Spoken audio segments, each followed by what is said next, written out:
자, 룻기 1장 1절을 보면 사사들이 치리하던 때에 그 땅에 흉년이 들었다. 이때 키워드가 뭐냐면 사실은 흉년이에요. 흉년이 들었다.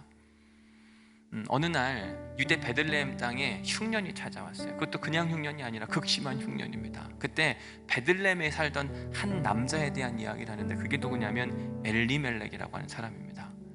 엘리멜렉의 이름의 뜻은 하나님은 나의 왕이십니다. 이름이 너무 좋아요. 엘리멜렉, 하나님은 나의 왕이십니다. 그가 그런 인생을 실제로 살았던 것 같기도 해요. 베들레헴에 살면서 가장 신앙이 좋다고 이야기하는 유다 지파의 한 족속으로 살아가면서 믿음 좋았던 엘리멜렉. 그런데 극심한 흉년이 찾아오니까 더 이상 버틸 수가 없어서 그의 아내, 엘리멜렉의 아내가 누구라고요? 그리고 그의 두 아들 말론과 기럨, 이 네 명의 사람들은 베들레헴을 떠나서 듣자하니 저 멀리 모압 땅에 먹을 양식이 있다는 이야기가 들리는 거죠. 여긴 흉년인데 저긴 먹을 양식이 있대요. 엘리멜렉이 생각하기에 야, 이건 거기 가서 살아야 되겠다. 흉년을 지나서 풍년을 기대하는 마음으로 베들레헴을 떠나서 모압 땅으로 가게 됩니다. 문제는요, 한 10년을 모압 땅에 살았는데 분명히 4명이 함께 갔거든요. 근데 거기서 인생의 대위기를 만나는 게 나오미가 그의 남편을 먼저 잃어버렸어요. 그리고 나서 그의 두 아들을 잃어버리게 됩니다. 근데 나오미는요, 남편이 죽었는데 아들이 2명 있는데 하나만 죽은 것도 아니라 2명이 다 갑자기 세상을 떠났어요. 얼마나 힘들고 어려웠을까. 10년 전에 흉년을 피해서 풍년을 기대하는 마음으로 모압 땅에 갔는데 10년 만에 더 큰 흉년을 만나서 아무것도 없이 빈 털터리로 지금 베들레헴에 들어오는 장면이 1장에 나오는 이야기. 게다가 혼자 온 게 아니라 며느리를 데리고 왔는데 그 며느리도 뭐예요? 과부예요. 두 과부가 지금 베들레헴에 돌아오는 이야기가 룻기 1장이에요.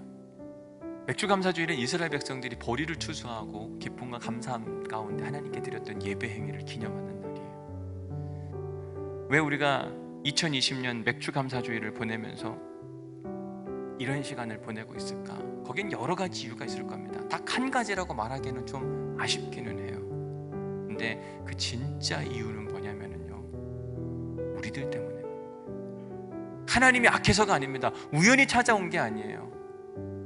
우리의 부족함 때문에, 우리의 죄악된 모습 때문에. 여러분, 사사기 말씀이 남 이야기가 아니잖아요. 죄를 짓는데 막 반복해서 죄를 지어요. 끊어내야 될 것 같은데 안 끊어지는 겁니다. 삼손처럼 우리의 사명을 잃어버리고 나의 치명적인 약병을 극복하지 못하고 거기에 계속 빠져가지고 죄를 짓고 또 죄를 짓는 그 모습들. 미가는 이기적인 모습 가운데 제사장을 돈으로 사가지고 자기 집에 모시고 지냅니다. 이기적인 이런 모습들, 이 결과가 결국 우리의 2020년 맥주감사주일을 보내면서 흉년 같은 시간을 보내고 있어요. 하나님은 이 시기에 뭐라고 이야기하냐면 여호와께 돌아오라. 그것이 2020년 후반기에 너희들이 또 한 번의 흉년을 경험하지 않는 비결이라고 이야기하십니다. 그렇지 않으면 2020년 추수감사는요, 지금보다 더한 힘들고 아프고 어려운 일들이 찾아올 거예요. 시편 67편을 설교하면서 그런 이야기 했습니다. 하나님은 우리에게 뭘 하기를 원하시는 분이요? 복 주시기를 원하시는 분. 하나님은 지금 2020년 흉년의 시기를 보내면서 우리를 구원해 주시기를 원하세요. I want to save you. 너희들을 이 흉년의 시기에서 건져내서 풍년과 기쁨과 감사와 복의 시간을 보내고 싶다. 하나님의 마음이. 그러려면 우리가 뭘 해야 되냐면 여호와께 우리의 시선을 돌려야만 돼요. 하늘을 쳐다보고 있다가 계속 이제 땅만 집중하고 있는 그런 사람들에게 뭐라고 이야기하냐면 여호와께 돌아오라. 제발 좀 돌아오라. Come back to me. 나한테 다시 와야만 한다. 주님의 음성이거든요.